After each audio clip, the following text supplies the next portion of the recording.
Assalamu alaikum. Today's topic is monetary policy, macroeconomics. What is monetary policy? Definition की तरफ आते हैं. The three objectives of monetary policy are controlling inflation, managing employment level, and maintaining long-term interest rates. The Fed implements monetary policy through open market operations, reserve requirements, discount rates, and federal funds rate and inflation targeting. Fed American central bank है. दुनिया के most of the central banks जो हैं वो monetary policy को तकरीबन एक जैसे ही टूल्स के साथ जो है वो लेके चलते हैं. उन्हीं टूल्स के ज़रिए जो है ना वो कंट्रोल करते हैं. तो यहाँ पे तीन उन मेजर ऑब्जेक्टिव्स बताए मॉनेटरी पॉलिसी के. इन्फ्लेशन कंट्रोल करना, एम्प्लॉयमेंट को मैनेज करना, एम्प्लॉयमेंट का जो लेवल होता है, उसके बाद maintaining long term interest rates कि मैक्सिमम अरसे के लिए इंटरेस्ट रेट जो है वो स्टेबल रहना चाहिए जो हमने लागू किया होता है. इसके बाद ऑब्जेक्टिव्स होता है monetary policy. Neutrality of money, का मनी का न्यूट्रल रहना, ना मनी का वैल्यू बहुत ऊपर चली जाए, ना ही मनी की वैल्यू बहुत नीचे चली जाए. Monetary authority should aim at neutrality of money in the economy. Any monetary change is the root cause of all economic fluctuations. क्योंकि मॉनेटरी पॉलिसी के अंदर कोई एक तब्दीली भी बहुत बड़ा भंचाल खड़ा कर देती है इकोनॉमी के अंदर. They are of the confirmed view that if some one neutral monetary policy is followed, there will be no cyclical fluctuations. Slide में बताया गया है कि अगर हम लोग गवर्नमेंट्स किसी भी कंट्री की, उसके बाद गवर्नमेंट के बाद उसकी अंडर सुपरविजन स्टेट बैंक, जो सेंट्रल बैंक जो होता है किसी भी कंट्री का, पाकिस्तान का चूँकि स्टेट बैंक ऑफ पाकिस्तान है तो स्टेट बैंक यूज़ कर रहा हूँ वर्ड. तो कोई भी जो कंट्री है उसके पास जो मॉनेटरी पॉलिसी रन करने का इदारा है उसको न्यूट्रली मॉनेटरी पॉलिसी को रन करे तो कोई साइक्लिकल फ्लक्चुएशंस नहीं हमारे पास आएगी. Cyclical fluctuations basically trade cycle से रिलेटेड हैं. ट्रेड साइकिल से रिलेटेड हैं, उसमें डिप्रेशन है, रिवाइवल है, बूम है, रिसेशन है. तो वो कोई भी कहता है कि साइक्लिकल फ्लक्चुएशंस की तरफ हम नहीं जाते फौरन. No trade cycle, no inflation, no deflation in the economy. ये जो इकोनॉमी की बीमारियां हैं वो फिर रूनुमा नहीं होती है अगर हम न्यूट्रलिटी के साथ चलते जाएं इकोनॉमी में. Under this system money is kept stable by the monetary authority. Thus the main aim of the monetary authority is not to deviate from the neutrality of money. क्या हमने डेविएट नहीं करना. Neutrally normal circumstances पे हमारे मामूलात चल रहे हैं. Market में प्राइसेस स्टेबल हैं. मार्केट में जो कंज्यूमर वेलफेयर है वो मैक्सिमम है, ऑप्टिमम है. मार्केट में प्रोड्यूसर वेलफेयर भी ऑप्टिमम है. पीपीआई प्रोड्यूसर प्राइस इंडेक्स का पैमाना भी नॉर्मल है. सीपीआई कंज्यूमर प्राइस इंडेक्स का पैमाना भी नॉर्मल है. तो then fine, why we should deviate from the neutrality. हमें फिर न्यूट्रल ही रहना चाहिए. It means that quantity of money should be perfectly stable. Quantity of money, हम मनी सप्लाई कह देते हैं इसको, कि मनी सप्लाई जो मनी की मिकदार है पूरे इकोनॉमी के अंदर या इकोनॉमिक सर्कल के अंदर उस इकोनॉमी के, वो स्टेबल होनी चाहिए. स्टेबल का मतलब फिर वही, no inflation, no deflation. It is not expected to influence or discourage consumption, कि इसको इन्फ्लुएंस नहीं करना चाहिए और यहाँ डिस्करेज नहीं करना चाहिए कंजम्पशन और प्रोडक्शन को इन द इकोनॉमी. कभी भी एक्सपेक्ट ना करें आपके जो है वो इकोनॉमी के अंदर मॉनेटरी पॉलिसी कंजम्पशन को और प्रोडक्शन को डिस्करेज कर रही हो. नेक्स्ट हमारे पास पॉइंट है exchange stability. It must be noted that if there is instability in the exchange rates. या अब एक्सचेंज रेट पहले क्लियर करता जाऊँ. एक्सचेंज रेट क्या होता है? एक्सचेंज रेट होता है बेटा बेसिकली एक करेंसी का दूसरी करेंसी में कन्वर्जन. अगर पाकिस्तानी रुपये की कन्वर्जन करें तो हम कहते हैं जी कि आजकल के दिनों में पाकिस्तानी 100 ₹55 हों तो $1 बाय कर सकते हैं। कभी कोई 2-4 साल पहले की बात है कि पाकिस्तानी ₹97-98 थे, तो वो $1 को बाय करते थे। इससे 8 से 10 साल पीछे चले जाएँ तो पाकिस्तानी 65-70 जो थे वो $1 को बाय करते थे। तो जैसे-जैसे डॉलर की परचेज़ महँगी होती गई, इसका मतलब है कि हमारी करेंसी डाउनवर्ड जाती गई, डेप्रिशिएट होती गई, डीवैल्यू होती गई डॉलर के मुकाबले में। डॉलर महँगा हो गया खरीदना और हमारी करेंसी की कदर कम होती गई। तो इट वुड रिज़ल्ट, फिर टॉपिक की तरफ दोबारा आएँ, it would result in outflow और इनफ्लो ऑफ मनी। इससे क्या होगा? अगर एक्सचेंज रेट स्टेबल नहीं होगा, इनस्टेबल होगा, तो फिर इससे रिज़ल्ट क्या निकलेगा? It would result in outflow. Outflow का मतलब होता है कि कंट्री के अंदर से करेंसी का बाहर चला जाना, आउटफ्लो हो जाना। और इनफ्लो ऑफ मनी का मतलब है कि मुल्क के अंदर करेंसी का आ जाना, resulting in unfavourable balance of payments. ज़रूरत से ज़्यादा मुल्क से पैसा बाहर चला जाए। मुल्क से पैसा बाहर जाने का मतलब होता है पैसा international accepted, world wide accepted currencies की फॉर्म में बाहर जाएगा। डॉलर्स, पाउंड्स, यूरोस, जापानीज येन्स, ना कि पैसा रुपए की फॉर्म में बाहर जाएगा। रुपए को पहले कन्वर्ट करेंगे हम डॉलर्स, यूरोस वगैरह के अंदर, उसके बाद उसको बाहर लेके जाएंगे, या गोल्ड के अंदर, ठीक है ना, या सिल्वर के अंदर कन्वर्ट करके उसको बाहर लेके जाएंगे। ज़्यादा कंट्री से आउटफ्लो हो जाना वो भी मुल्क के लिए फेवरेबल नहीं होता, और ज़्यादा इनफ्लो हो जाना वो भी इकोनॉमी के लिए फेवरेबल नहीं होता, कि बाहर से बहुत ज़्यादा पैसा मुल्क के अंदर आ जाए। एक छोटी सी मिसाल देता हूँ इसकी, कि कौन एक इंसान की बॉडी है, वो एक इकोनॉमी है। इस बॉडी के अंदर हम कहते हैं 6 बॉटल्स खून की हैं, तो 6 बॉटल्स ही खून की इसको फेवरेबल हैं, वो इसका बैलेंस है। अगर इसमें से हम 2 बॉटल्स खून की निकाल देते हैं, 4 बॉटल्स खून की रह जाती है, इंसान की बॉडी वर्क नहीं प्रॉपरली कर सकती, प्रॉपरली वर्क नहीं कर सकती। हम कहते हैं 6 की बजाय हम चलें जी ज़्यादा नहीं, तो हम जो है वो 4.5 कर देते हैं बॉटल्स इसकी, ठीक है, 1.5 बॉटल निकाल लेते हैं, तब भी मूव तो करेगा इंसान, लेकिन इतना फेवरेबल मूव नहीं करेगा। फेवरेबली मूव करवाने के लिए हमारी बॉडी में एटलीस्ट 6 बॉटल्स खून की मौजूद होनी चाहिए। तो ये नहीं होना चाहिए कि 6 से हम जो 8 बॉटल्स डाल दें खून की, वो भी सूटेबल नहीं, उससे भी गुजारा नहीं होगा, ये मामला नहीं चलेगा। तो ये एक छोटी सी मिसाल है इसको अंडरस्टैंड करने के लिए, कि प्रॉपर या फेवरेबल सर्कमस्टांसेस होने चाहिए इकोनॉमी में। Therefore, stable exchange rates play a key role in international trade. Thus, it is clear from this fact that main objective of monetary policy is to maintain stability in the external equilibrium of the country. In other words, they should try to eliminate those adverse forces which tend to bring instability in exchange rates. तो हमें वो सारी forces को eliminate करना है, जैसे कि money laundering है, पैसा पाकिस्तान का बहुत बड़ा मसला रहा है, अभी तो माशाल्लाह से बड़ा रिकवरी की तरफ है, कि पैसा यहाँ से उठा के हमने आउटफ्लो किया बहुत ज़्यादा बाहर के ममालिक में। इनफ्लो तो बड़ा कम है ट्रेंड पाकिस्तान में, आउटफ्लो ही ज़्यादा है यहाँ से बाहर। या जितनी भी डेवलपिंग इंडिया हो गया, पाकिस्तान हो गया, बांग्लादेश हो गया, जितने भी डेवलपिंग या अंडर डेवलप्ड कंट्रीज़ हैं, उन सब के यही मसाइल है, कॉमन मसाइल है। तो इंस्टेबिलिटी एंड एक्सचेंज रेट्स जो इंस्टेबिलिटी क्रिएट करते हैं एक्सचेंज रेट्स के अंदर, उन फोर्सेस को, उन एडवर्स जो फोर्सेस, उनको हमने एलिमिनेट करना है। It leads to violent, bullet point पढ़ रहा हूँ, it leads to violent fluctuations resulting in encouragement to speculative activities in the market. Violent fluctuations का मतलब होता है कि बहुत ही बुरे हालात की तरफ लेके जाना, बुरा नतीजे निकलना इसका, कि अगर हम स्पेकुलेटिव एक्टिविटीज़ को इनकरेज करें मार्केट में। अब स्पेकुलेटिव एक्टिविटीज़ बेसिकली क्या होती है? स्पेकुलेशन का मतलब इकोनॉमिक्स में होता है सट्टाबाजी। अब सट्टाबाजी क्या है? सट्टेबाजी को कॉमन अल्फाज में या मिसाल से मैं समझा देता हूँ, कि चीज़ को होल्ड कर लेना, रोक लेना, एक तो इसकी ये मिसाल है। चीज़ को रोक के जब वो महंगी हो जाए उसको बेचना।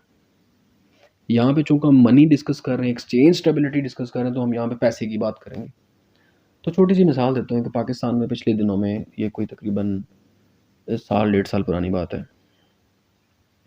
2019-2020 की बात सुना रहा हूँ, कि बहुत ज़्यादा स्पेकुलेट हुआ डॉलर, लोगों ने फील किया कि डॉलर जो है वो ऊपर जा रहा है, डॉलर महंगा हो रहा है पर रुपए के मुकाबले में, तो लोगों ने उसको बहुत ज़्यादा होल्ड कर लिया, स्टॉक कर लिया, ताकि वो जब महंगा होगा तो वो ज़्यादा पैसे कमाएंगे उससे।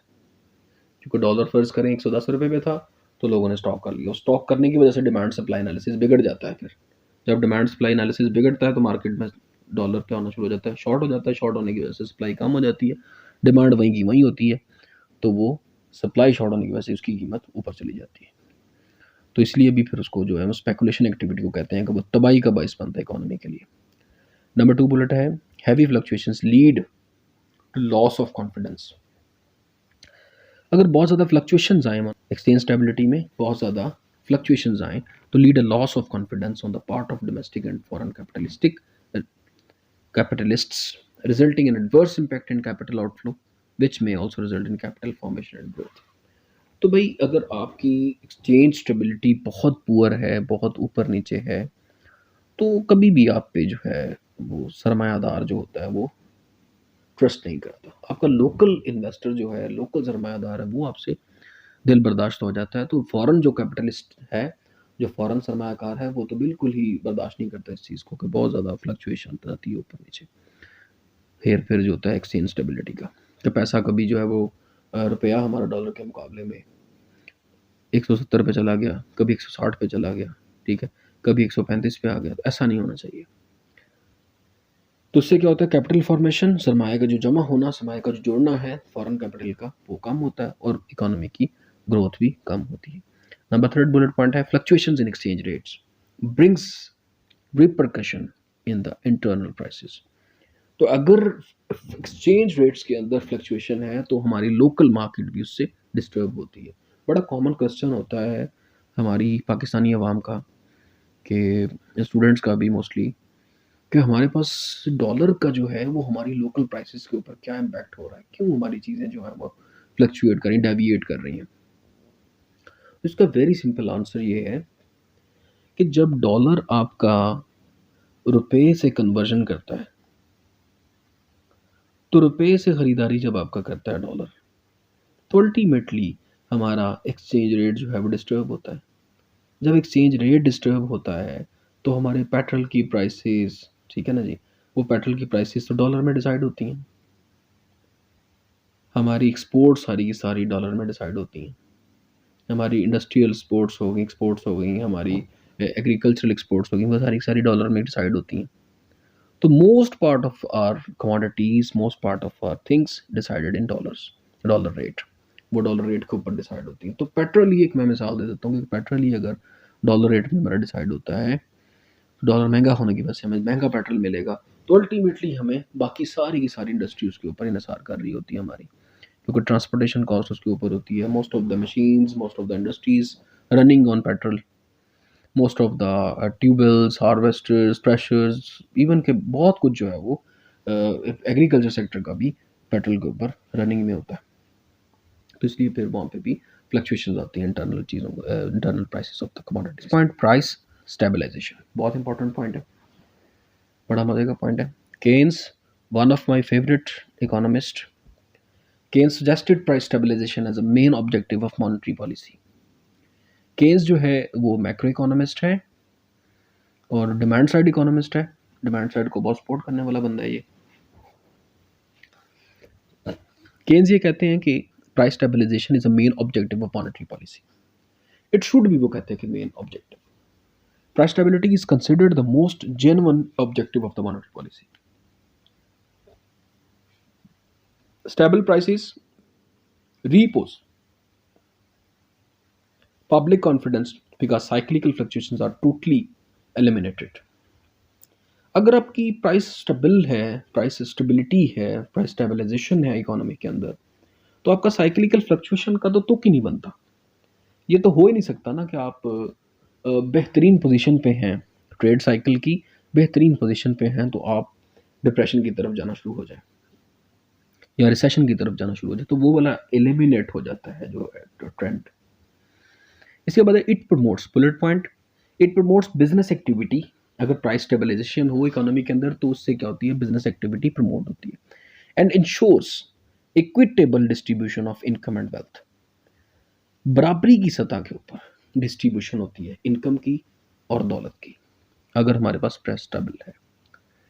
एज अ कॉन्सिक्वेंस नतीजा क्या निकलता है, there is a general wave of prosperity and welfare in the community. General wave आती है, जो एक बुनियादी एक लहर आती है खुशी की, खुशहाली की और फलाह की in the community. Price stability also impedes economic progress as there is no incentive left with the business community to increase production of qualitative goods। फिर मज़ीद हमें ज़रूरत नहीं रहती कि हमें तरक्की करनी है या मज़ीद इससे ऊपर जाना है, क्योंकि हम सब लोग फिर वो क्या है, एक लेवल पे आ जाते हैं, एक बराबरी की सतह पे आ जाते हैं। सब लोगों को अच्छा खाना, अच्छा पहनना, अच्छा ट्रांसपोर्टेशन की सहूलियात मिलना शुरू हो जाती हैं, तो फिर मज़ीद इंसेंटिव नहीं रहता। एक बंदे को हर चीज़ की अच्छी से अच्छी, बेहतरीन से बेहतरीन सहूलत मिल रही है, तो उसके लिए फिर क्या इंसेंटिव रह गया कि वो मज़ीद जो उसके लिए ना वो ट्राई करें या भाग-दौड़ करें। मज़ीद वो लालच करे, 2-2 3-3 नौकरियाँ करे ताकि वो ज़्यादा पैसा कमा के ज़्यादा खर्च करे, तो ये चीज़ें ख़त्म हो जाती, अर्ज़ ख़त्म हो जाती। नंबर 3 बुलेट पॉइंट है, it discourage exports and encourages imports. But it is admitted that price stability does not mean price rigidity or price stagnation. A mild increase in the price level provides a tonic for economic growth. It keeps all virtues of the stable price. वो यहाँ पे कहते हैं कि price stabilization से एक problem और आता है कि ये एक्सपोर्ट्स को डिस्करेज करता है, जो कि अच्छी चीज़ नहीं होती किसी भी इकोनॉमी के लिए। एंड इनकरेजेस इंपोर्ट्स, इंपोर्ट्स को क्या करता है, इनकरेज करता है। बट इट इज़ एडमिटेड, लेकिन साथ में ये भी एडमिट किया गया है कि price stability does not mean, price stability का कभी भी ये मतलब नहीं है कि प्राइस रिजिडिटी, कि प्राइस एक जगह पे जाकर रिजिड हो जाए, बस इसको तब्दील होना ही नहीं है, अब ये खड़ी रहे, नहीं, इसका मतलब ये हरगिज़ नहीं होता। Price stabilization by the automatic stabilizers in the economy, वो जहाँ पे फील करेंगे स्टेबलाइजर्स, वो वहाँ पे प्राइस को स्टेबलाइज करेंगे। और ऊपर थोड़ा सा होना, नीचे होना, कोई ऐसे मामले वाली बात नहीं होती, वो स्टेबलाइजेशन होती रहती है इकोनॉमी के अंदर, ऊपर नीचे मूवमेंट होती रहती है। और प्राइस स्टैग्नेशन, प्राइस स्टैग्नेशन का मतलब है बिल्कुल जो रुक जाना अमल का, वो भी ऐसा मामला नहीं है। A mild increase in the price level, वो कहते हैं कि थोड़ा सा तब्दीली, थोड़ा सा इंक्रीज आ जाए प्राइस लेवल में, तो वो बड़ा अच्छा टॉनिक होता है फॉर इकोनॉमिक ग्रोथ। वो बड़ी खुशाइन बात होती है वो भी कि इकोनॉमिक ग्रोथ जो है ना वो तेज़ हो जाती है। नेक्स्ट है full employment. During world depression, दुनिया के ऊपर जब वर्ल्ड डिप्रेशन था, ये 1930s के अंदर था, the problem of unemployment had increase rapidly. बेरोजगारी का मसला एक बहुत बड़ा मसला होता है, और गवर्नमेंट के लिए ये बहुत बड़ी हेडेक होती है बेरोजगारी के मसले को हल करना। In recent times it is argued that the achievements of the full employment automatically includes price and exchange stability. बुनियादी जो रिसर्चेज हैं आज के ज़माने की लेटेस्ट, उनमें ये आर्ग्यू किया गया है कि फुल एम्प्लॉयमेंट अगर आप अचीव कर लेते हैं, तो आपके पास ऑटोमेटिकली एक्सचेंज स्टेबिलिटी और प्राइस स्टेबिलिटी आपको मिल जाती है। बड़ी अच्छी बात है कि किस तरह से फुल एम्प्लॉयमेंट से आप जो है ना वो प्राइस स्टेबिलिटी और एक्सचेंज स्टेबिलिटी गेन कर सकते हैं। बहरहाल ये एक अनदर डिस्कशन है, ये बड़ी लंबी बहस है इसके ऊपर भी। Number 2, professor Crowther is of the view that the main objective of monetary policy of the country is to bring about equilibrium between savings and investment at full employment level। कि हमने सेविंग और investment को क्या करना है, equilibrium में लेके आना है। Saving must be equal to investment, ये केन्स का मकूला है। केन्स इसको इसकी वजाहत भी पेश करते हैं और इसको सपोर्ट भी करते हैं इस आर्गूमेंट को, कि सेविंग जो होती है इन्वेस्टमेंट के बराबर होती है एट फुल एम्प्लॉयमेंट लेवल। तो फिर तो क्या ही बात है, सोने पे सुहागा कि अगर सेविंग इन्वेस्टमेंट के बराबर आ जाए या दोनों इक्वेट हो जाएं और फुल इक्विलिब्रियम भी, फुल एम्प्लॉयमेंट भी हासिल हो जाए, फिर तो इकोनॉमी ज़बरदस्त अंदाज में चल रही है। According to their versions, full employment means absence of involuntary unemployment.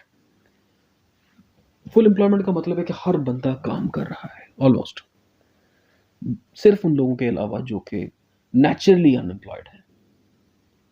अब वो नेचुरल अनएम्प्लॉयमेंट क्या है कि एक बंदा काम छोड़ के बैठा हुआ है कि चलें जी, उसको अगली जॉब उसकी डन हो गई है, लेकिन उसने अपनी पिछली जॉब छोड़ दी है कि चलें वो मेरी अगली जॉब डन हो गई है, पीछे वालों को मैं थोड़ा सा पहले जवाब दे चुका था। तो वो जो 8-10 दिन 5 दिन उसकी अपॉइंटमेंट होते जाते आते वक्त लगेगा, वो तब तक के लिए जो जितना बेरोजगार है वो दैट इज नेचुरल अनएम्प्लॉयमेंट। तो full employment means absence of involuntary unemployment.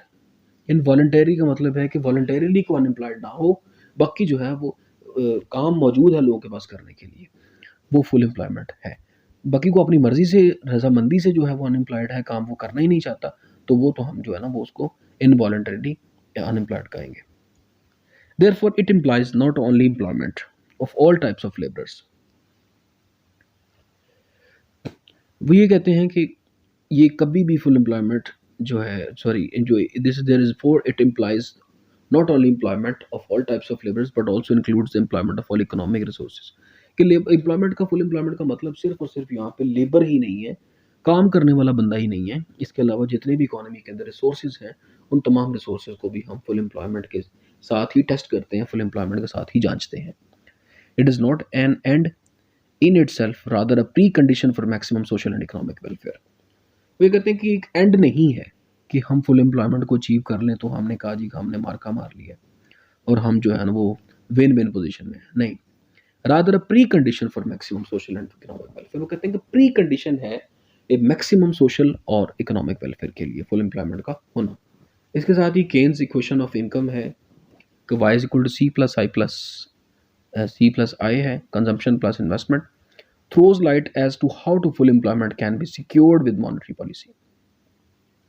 Keynes argue करते हैं कि that to increase income, output and employment, it is necessary to increase consumption expenditures and investment expenditures simultaneously.